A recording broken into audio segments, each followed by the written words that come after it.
নমস্কার বন্ধুরা, আমি অমিত আপনাদের স্বাগতম জানাই অমিত ট্রেড এক্সপ্লেনে।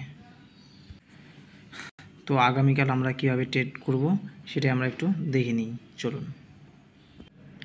তো বন্ধুরা, ভিডিওটি শুরু করার আগে আপনাদেরকে বলছি, আমাদের চ্যানেলে যারা যারা নতুন আছেন তারা আমাদের চ্যানেলটিকে সাবস্ক্রাইব করবেন এবং লাইক কমেন্ট শেয়ার করবেন। তো চলুন আমরা ভিডিওটি শুরু করি।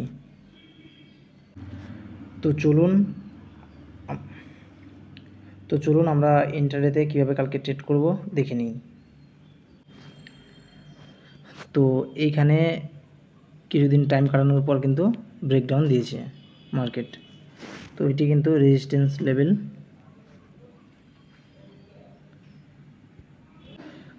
আজকের লো কিন্তু এটি।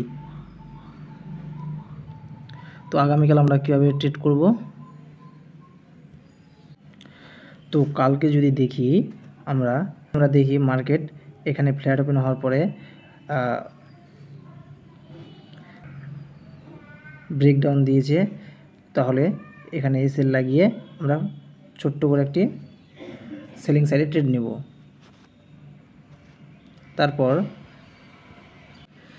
তারপর যদি দেখি মার্কেটটি নিচে না আসে উপরের দিকে যায়, তাহলে এই 23,000 লেভেলটি যেটা আছে এটা কিন্তু একটি রাউন্ড সাইকোলজিক্যাল নাম্বার।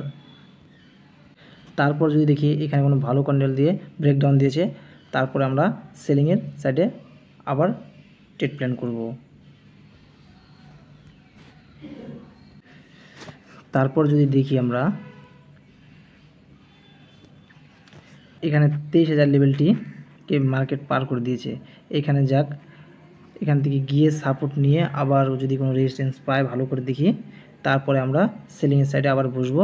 আর 23,000 লেভেলের ভিতরে কোনো ট্রেড করব না আমরা।